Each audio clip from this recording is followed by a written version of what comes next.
Russian President Vladimir Putin and Ukrainian President Volodymyr Zelenskyy have agreed to a limited and temporary ceasefire proposed by the United States. But this temporary pause in strikes to energy infrastructure falls short of an earlier U.S. proposal signed by Ukraine that called for a complete 30-day ceasefire. As airstrikes and drone attacks from both sides continue, the possibility of an end to the fighting remains uncertain. So how far off is a lasting peace deal for Russia and Ukraine? Joining me now to discuss this are John Herbst, former U.S. ambassador to Ukraine and senior director of the Atlantic Council's Eurasia Center, and Dmitri Trenin, research professor at the Higher School of Economics in Moscow and member of the Russian International Affairs Council. Gentlemen, welcome to the program. Nice to be here. John, I'm going to start with you. Ukraine had agreed to a U.S. proposal for a total temporary ceasefire that ultimately Russia rejected in favor of a limited 30-day ceasefire. Russia has been anxious and concerned about what it calls the root causes, the encroachment, NATO encroaching. Is that a legitimate fear? No. Look, I recommend to everyone who's listening to this program a brilliant book written by Mr. Trenin in 2001 called The End of Eurasia, Russia on the Border Between Geopolitics and Globalization. In that book, he brilliantly analyzed centuries of Moscow's national security policy, using war and coercion to continually expand. On his bookshelf, you can see the book by Henry Kissinger, Diplomacy. And I read that book 25 years ago, so don't hold me to the exact number. But Kissinger wrote that starting from the time when Moscow began to expand in the 16th century, they gained, 100, 200 square miles every day.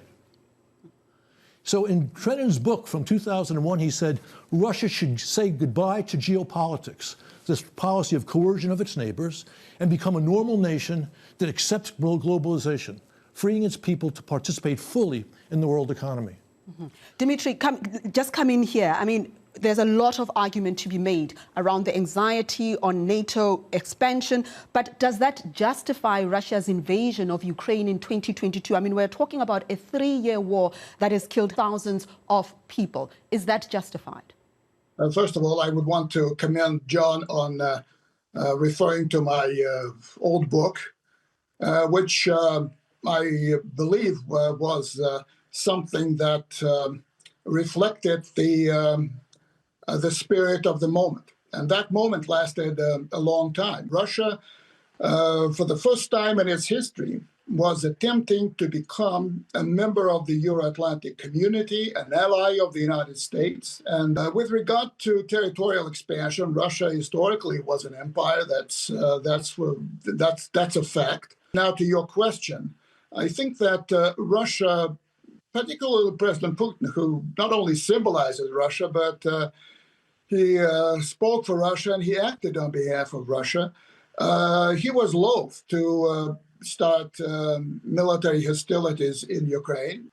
For 8 years, he tried to find a diplomatic solution. There was a Minsk I agreement, there was Minsk II agreement, and had those agreements been implemented, Ukraine would be still in possession of those regions. Okay, are you saying that the 2022 action by Russia was justified as a result of all these actions? I'm saying that by 2022, I think Putin came to the conclusion that unless something is done with regard to Ukraine, then Ukraine with Western support would mount a military campaign against Donbass and wipe out those republics that Kiev called separatist. Okay, but as Russia keeps fighting, it's only becoming isolated on the global stage. Putin has become a pariah, there are sanctions, he's lost credibility and failed in his war aims of a swift military defeat of Ukraine.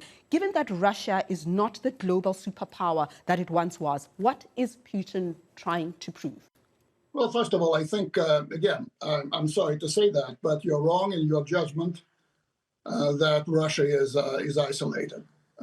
Russia is not isolated. Russia has used the rupture of its relations with the West, that was not Russia's fault, to expand the relations with non-Western nations. So the era of Western dominance is coming to an end. So I disagree with that. The countries of Europe, well, you know, they are living in a bubble of their own, this liberal globalist bubble that has been punctured in the United States by the Trump administration that put the national interest first. John, what do you say to that?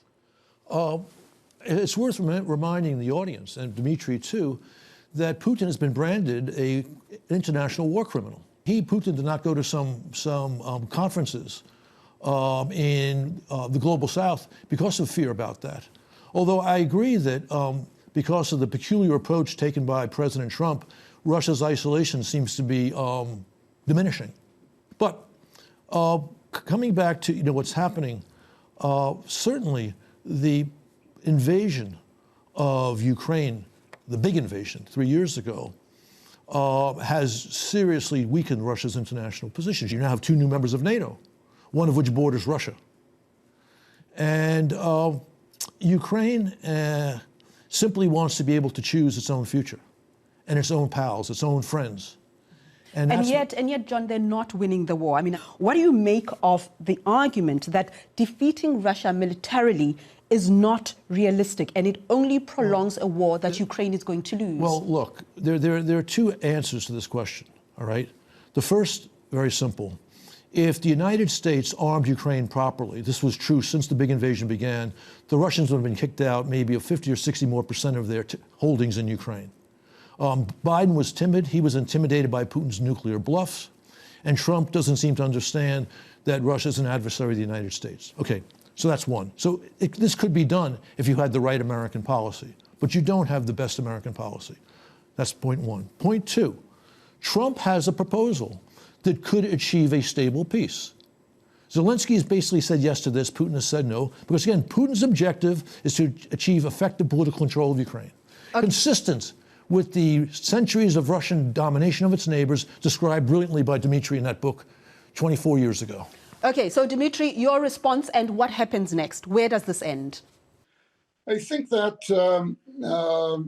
unless a solution can be found, and I think it will be found on the battlefield rather than on the diplomatic floor, unless a solution is found that can guarantee to Russia that Ukraine will not pose a threat to it, we're going to have a prolonged conflict that the West will never win, because the stakes for the West, and particularly for the United States, are much smaller than they are for Russia.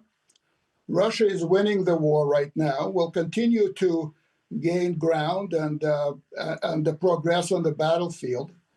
And the thing is that this war is not only a war between an indirect war between Russia and the West, but something that can lead to a nuclear showdown and potentially to nuclear war. Why are you laughing, John? That's a serious outcome. That would be a serious outcome. Look, what are you saying? Look, you can never ignore the possibility of nuclear war when there are nuclear powers in a stalemate or a conflict or a confrontation with one another. But we know that the fact that Biden was intimidated with this threat is what prevented him from sending the weapons Ukraine needed. But things have changed now. You now have this coming together of the US and Russia. But so look is what that Dmitri threat? just said. He just said this has to be decided on the battlefield because Russia has to have this particular, it has to make sure that Ukraine is essentially disarmed. Yeah. It's preposterous from any moral or geopolitical point of view to talk about Ukraine as a threat to Russia when Russia has invaded Ukraine, tortured its citizens, stolen at least 20,000 Ukrainian children, and has systematically effaced Ukrainian culture, Ukrainian language, in all the parts of Ukraine where it is in control. The threat is from Russia to Ukraine, not Ukraine to Russia. So Dmitri, just in speaking about that the solution lies on the battlefield, but reflecting on the relationship between Trump and Putin, ushering in some sort of new world order, does that then, in your view, diminish the threat of this war escalating? I think it is the very fact that the United States and Russia are having a dialogue at the top level diminishes the threat of a nuclear war.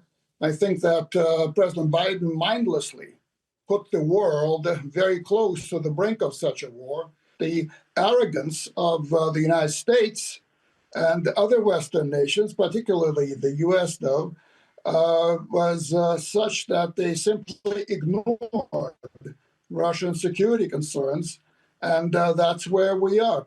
So I think that the developments on the battlefield essentially determine the outcome of diplomatic negotiations. You always have that in a war. You first fight, and then you regulate things through at the diplomatic conference, but not the other way around. That's all we have time for, unfortunately. Thank you very much, both of you, for sharing your perspectives. Dmitri, thanks for joining us today, and John as well. Thank you. До свидания, Dmitri. До свидания, John. That's our show. UpFront will be back next week.